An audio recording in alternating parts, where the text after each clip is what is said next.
Hey guys, JT Tapias with the Empty Your Bucket Nutrition Plan channel. And in this video that you're about to see, I interview Ashley Empowers, who actually came through our 90-day transformation program, lost 30 plus pounds.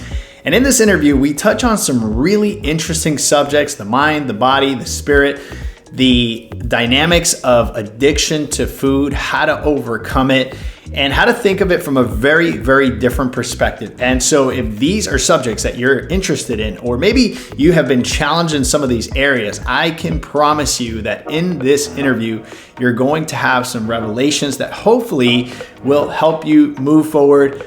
Don't miss it. Don't skim through it. Watch the video, take out a piece of paper, take some notes, because I can assure you that you're going to get some incredible value. I hope you enjoy it. JT Tapias, see you inside of the interview. Ciao, ciao. Hey everyone, welcome back to my channel. My name is Ashley Empowers, and thank you so much for tuning in to my first video of the new year. You guys, I am so excited, and I really just wanted to just get back on YouTube this year and really talk about health and wellness and the importance of stewarding your temple. So I'm so excited to be doing this interview with my personal nutrition and health coach, JT Tapias. Thank you so much for having me. I'm excited to be here. Yes. And the reason why I wanted JT to be on the channel is because a lot of you have asked me so many questions about my health journey, and many of you have joined his program, but I wanted to have a really real and authentic conversation about the journey of going on any type of health journey. And it being still the beginning of the new year, a lot of people set great intentions for this year. They said, new me, new year. They had all of these ideals that they wanted. And a lot of people haven't been able to really see any progress or stay on track. And my hope is that this interview gives you hope that you can absolutely begin again. And some of the things that we're going to be talking about today will really probably make you aware that when you're facing resistance, it's not necessarily just you or the fact that you're an undisciplined person. It can just be environmental factors, food, a lot of different things. So we're going to talk about it today. So JT, can you just tell us a little bit about your background and Sure. what specifically you do for people who don't know you? Yeah, absolutely. So I've been in the fitness and nutrition space for 23 years, initially owning and operating gyms in Tampa, Florida. And, really the emphasis has always been on nutrition. We believe that 90% of your success comes through proper nutrition. And with that comes an array of different components, like the mindset aspects and all those things that we've developed throughout the years. But really the idea was initially to just really help people understand food, understand movement, and the importance of that, and how that has the ability to really shift most things for us. Yeah. So what inspired you to start coaching people, specifically Christian people, when it comes to their health and nutrition? Yeah. So it didn't start off that way. I've been a Christian for 13 years. Prior to that, it was a superficial pursuit of aesthetics. I thought that if you had a six pack, then that's all you needed in life, right? And came to know the Lord at the age of 30. It radically changed my perspective on everything, specifically in what I was doing for work, which was, helping people get into shape. And so it went from an aesthetic destination to a spiritual pursuit personally, and then of course with my clients.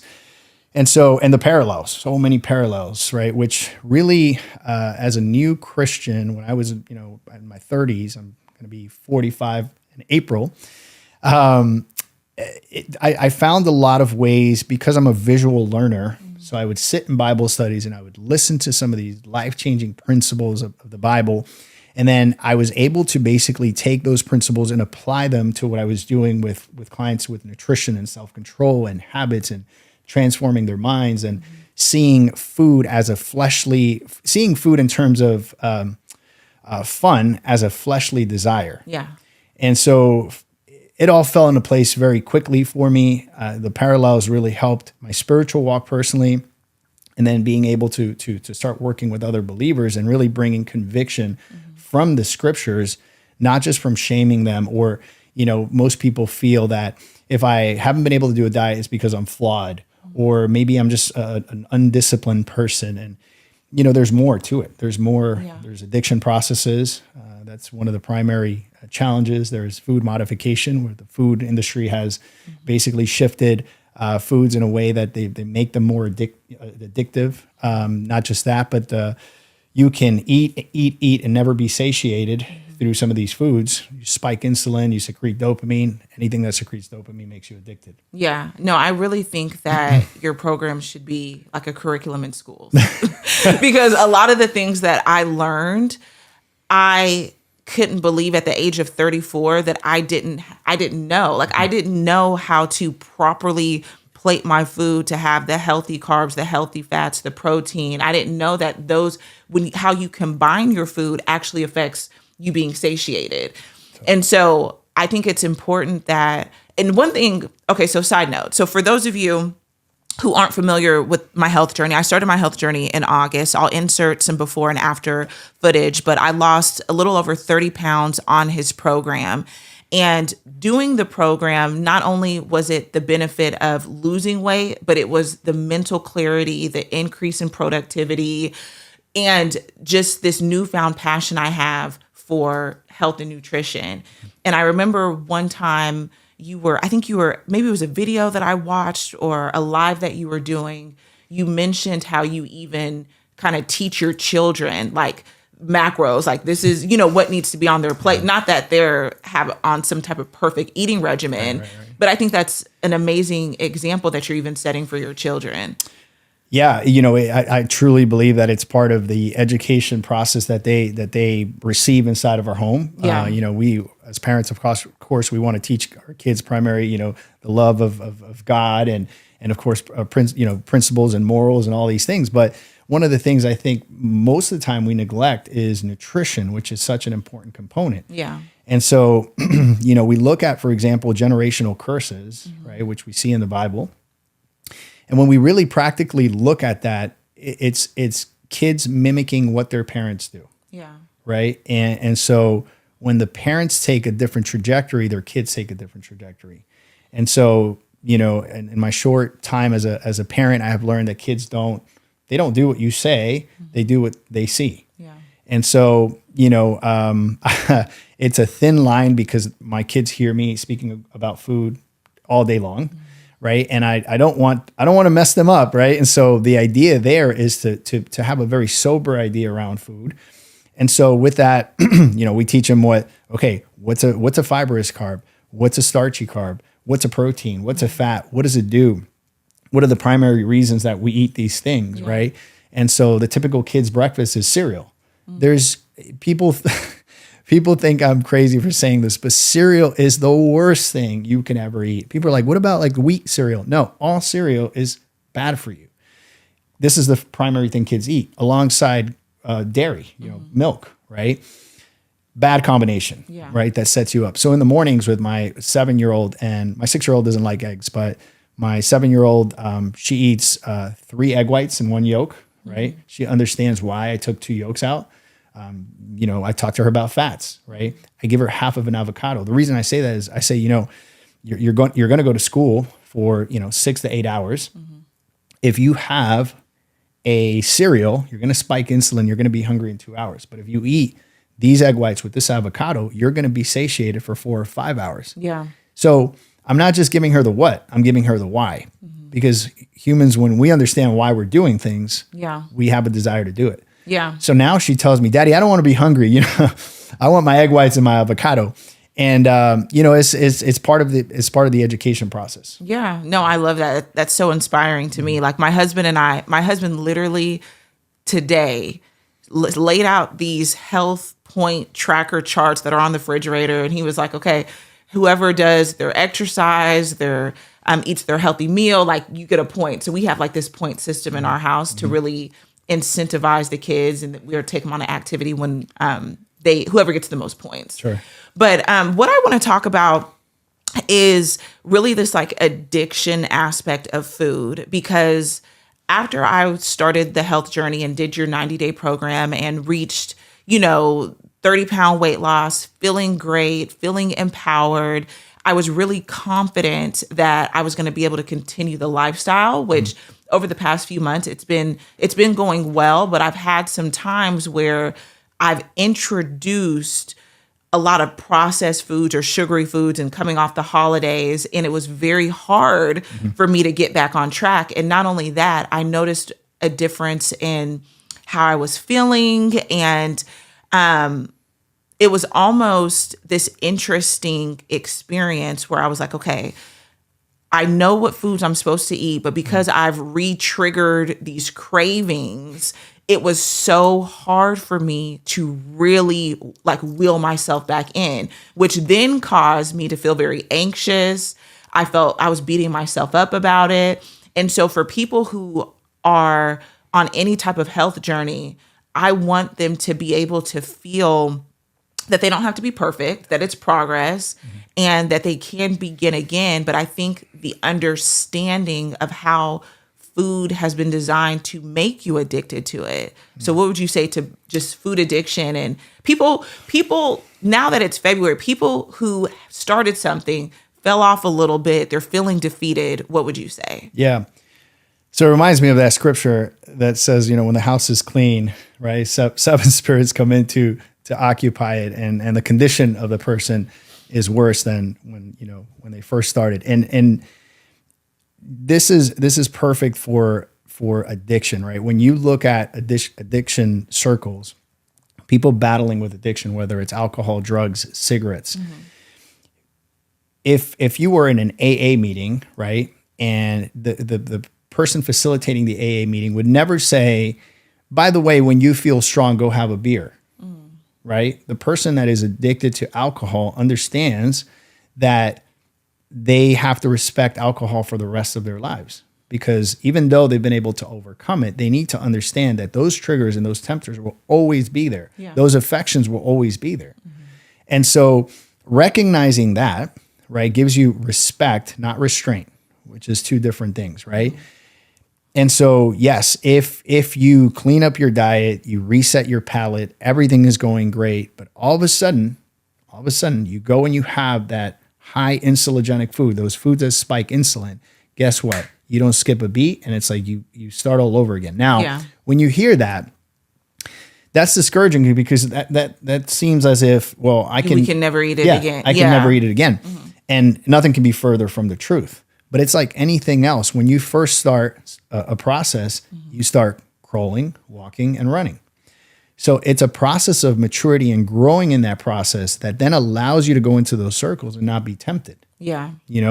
Off camera, we were talking about some of my experiences. When I went from being a man of the world to, coming into Christianity, and a couple of months in, feeling like the zeal, and I'm like, I'm okay, and going back into those circles and realizing I can't be here right now. Now I can go in there. Number one, I love those people from afar, but I don't have a desire to be there. And when I'm there, you can't tempt me. Yeah. But this is called maturity and a journey that you just need to slowly but surely walk your way into, and be very patient with yourself. Yeah. I say to clients all the time, I said, man, some of the things that you guys say to yourself, you would never say to someone else.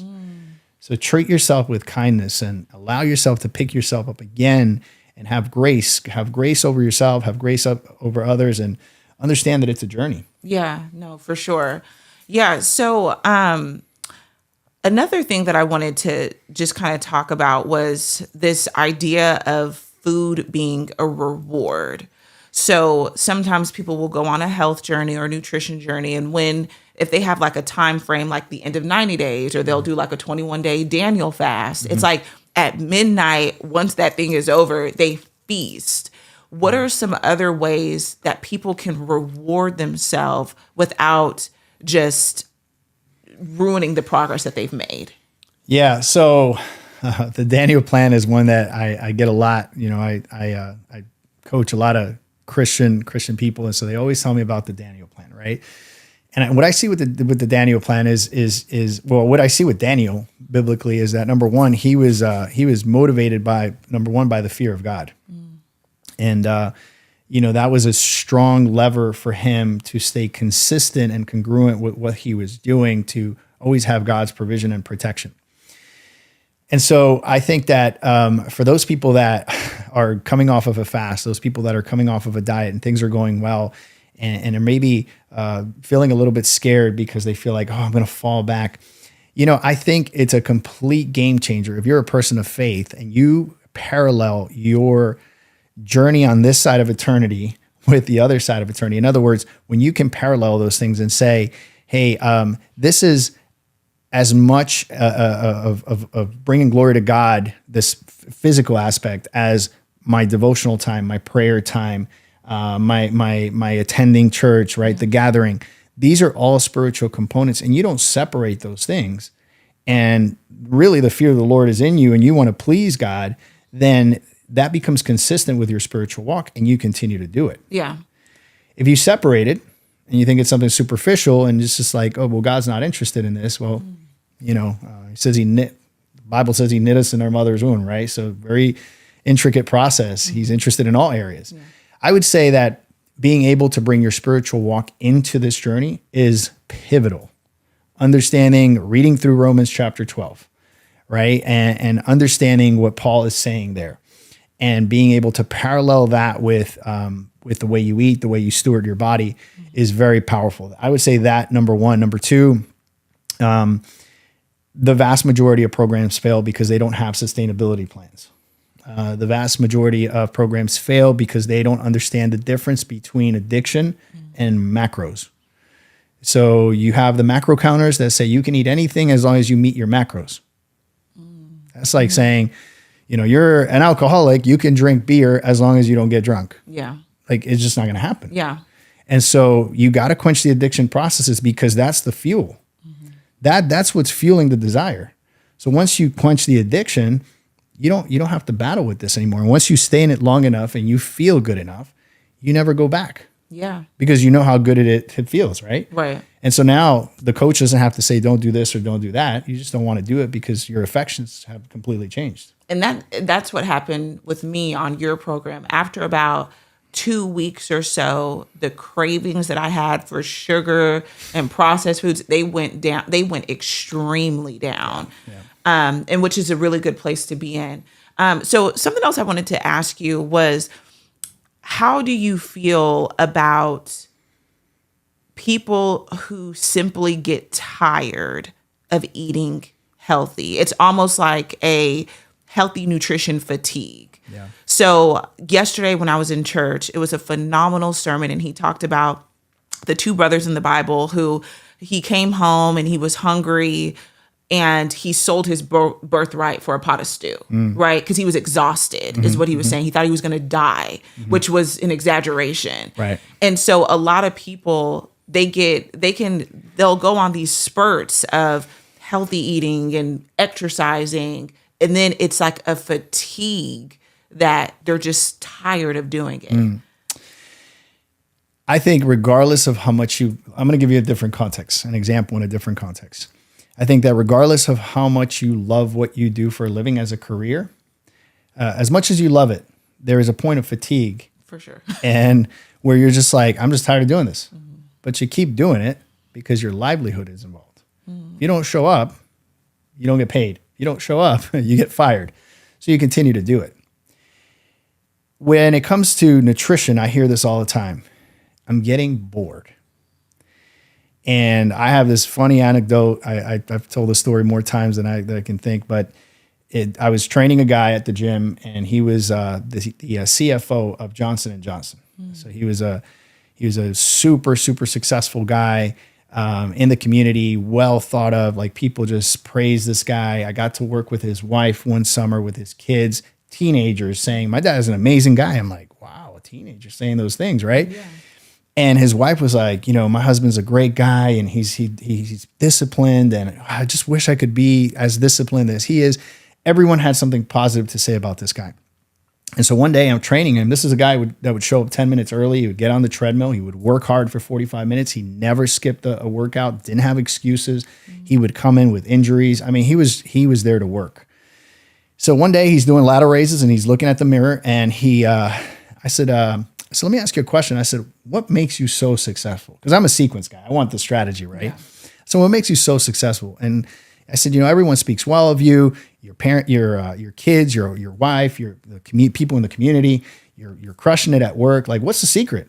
And he put his dumbbells down and he looked at me and he said, boring will make you healthy, wealthy, and happy. He picked up his dumbbells and he kept doing laterals. I said, wait a second. I said, I need a little bit more. Like, can you expand on that? And he says, JT, we live in a society where people are quick to change careers, change marriages, change diets because they're looking for the exciting thing. He said, I had to make a choice in my life to decide whether I wanted to be entertained or I wanted to be efficient. I was like, wow. It's like, whew. Yeah. And when you think of it, right, this is not a call to say that you need to be on this boring diet because it's efficient, because our program is far from that. Right. Like, the idea really is 6 to 8 weeks of, conservative weeks, and then a lifetime of freedom, as long as you know how to manage those freedoms. So it doesn't have to be boring, but you have to put in the work. It's like anything else, right? When you go to a job, you got to learn the ropes, and then all of a sudden you get more freedoms. Yeah. Same thing here. Yeah. No, I love it. And I think, for sure the discipline equals freedom. 100%. And also I love the fact that, I love that example, because boring, I feel like we have so many temptations, from restaurants to snacks. And even when I'm in the grocery store on the health aisle, I don't count calories or anything like that, but just kind of looking and being very aware of what's in things or how things are marketed. I think recently I heard someone talking about how the front of the packaging, that's all marketing, like the vegan, gluten-free, but the back of the packaging is where you're going to get all of your health information. But I also would say, like, people like yourself who, one, have made this a lifestyle of stewarding your temple, fueling your body with the right things, and the man that you even mentioned, the CFO, it brings you influence. It's influential because it really does set you apart in a generation who just gives in to every single craving.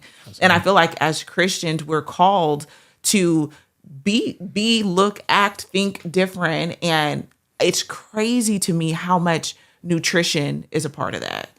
Absolutely. So I want to touch on a couple of things you said, because I think they're really, really important.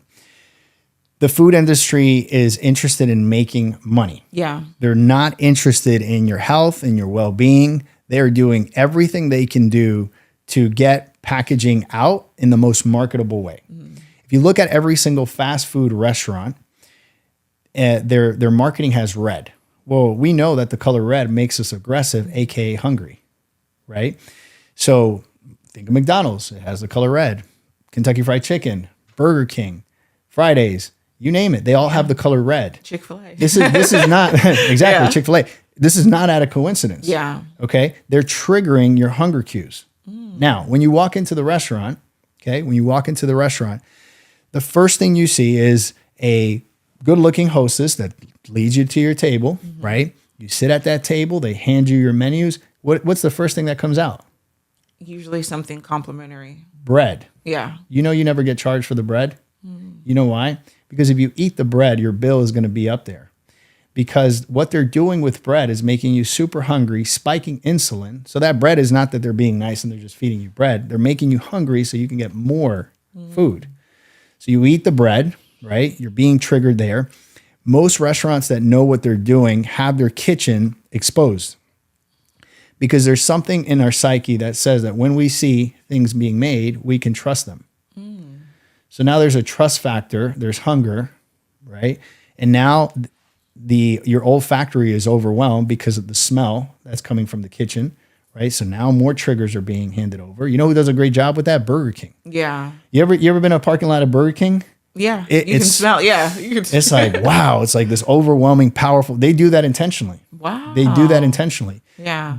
We are in a place of technology where right now, if we wanted to disappear the smell of food, we could do that through all sorts of machines extracting the components of what goes into the air. They don't do that because they understand it triggers people. So I think what's important to know about this is that the food industry is not for us, right? The commercials. Why do you think they pay LeBron James the kind of money they pay him to put on a hat or to show up in a commercial? Yeah. Because people associate powerful feelings when they see these icons. And when you align that with a product, guess what? You want to be like LeBron, you go buy the shoes, you go buy the food, you do whatever he is doing. Right. That's why Pepsi back in the 80s paid Michael Jackson millions of dollars to moonwalk with a Pepsi in his hand, even though this man never drank a Pepsi in his life. Wow. But they understood that people follow icons, and whatever icons do triggers emotions. Whatever triggers emotions triggers actions. Yeah. So as we wrap up, when it comes to health and nutrition, one of the biggest highlights of my journey being on your program was how I felt, how well I felt contributed to my calling, which it's interesting how they were related. But what would you say to people who have been feeling very unmotivated? They've been feeling very just not comfortable in their own skin. They lack a sense of purpose. They feel just not a sense of fulfillment. What would you say to them on how a health journey could help really reverse some of those things? Yeah.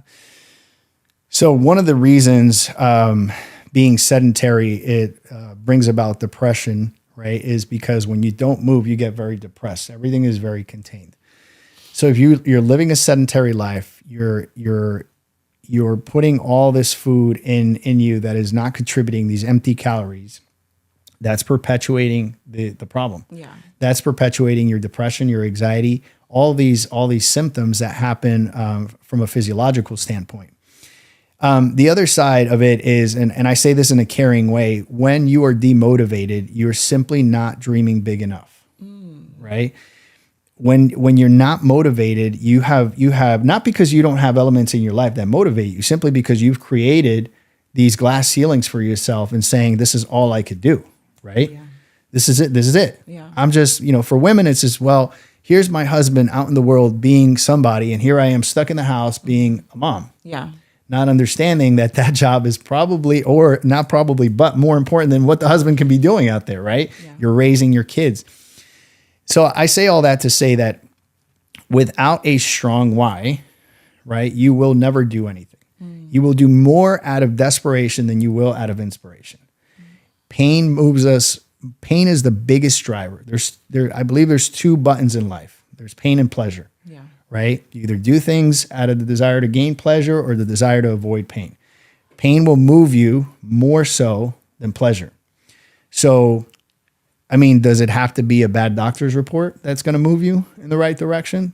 Does it have to be that you get to the point where you're anxious, you can't control your emotions, you have ADHD because being sedentary, because of the things that you're putting in your body?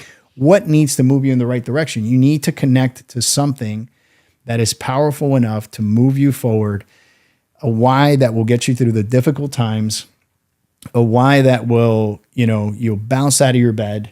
Yeah. That's what needs to happen. Yeah. And the great thing is, it doesn't matter who you are. We all have that. Yeah. I want to leave you with this last story, which I think is super powerful. When I was living in Tampa, I lived close to Bayshore Boulevard. It's the longest sidewalk in North America, 17 miles long. So you have people running, walking, exercising, doing all these things. And I was out there one morning with a buddy, and we were doing a power walk, and I saw a homeless guy.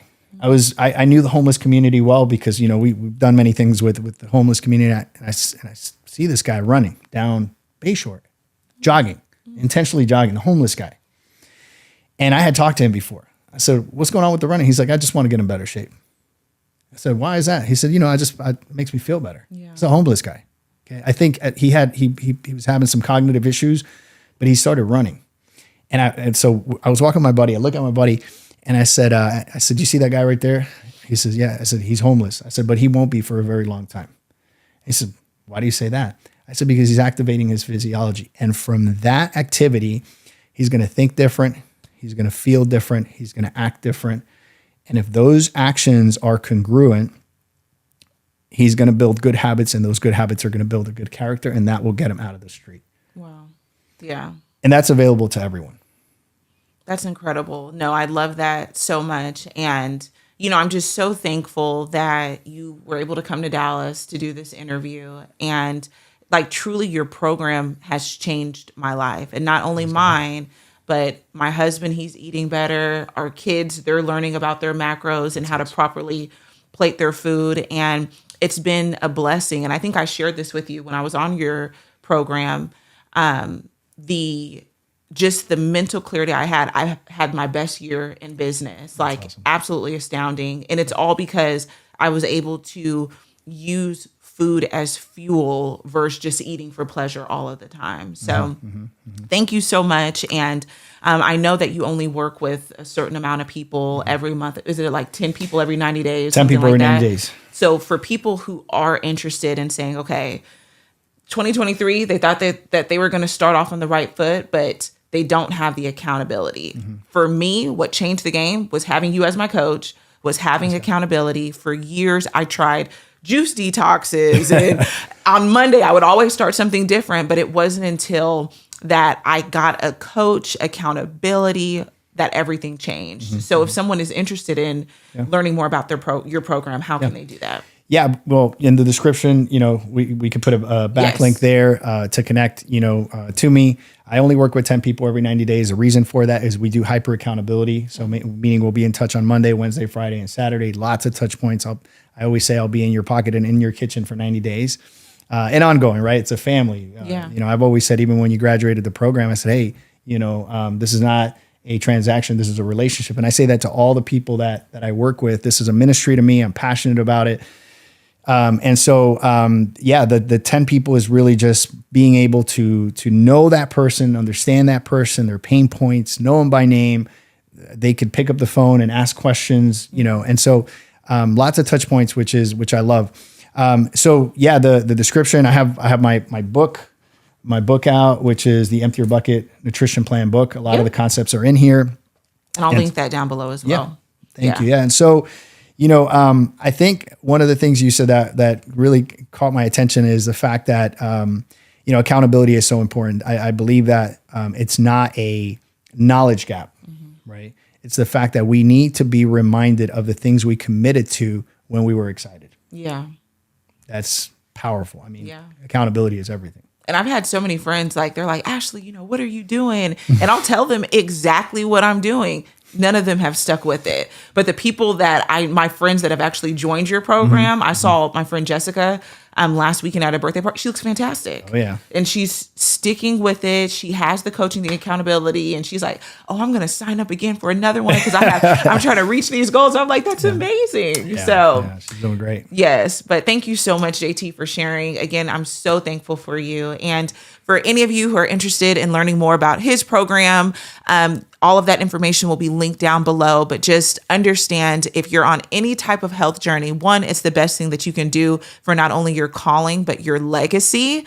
And you're going to feel incredible. So if this is the year that you're like, okay, January 1st is come and pass, but you're ready to move forward, all the information is in the description box down below. And we'll see you next time. Bye for now.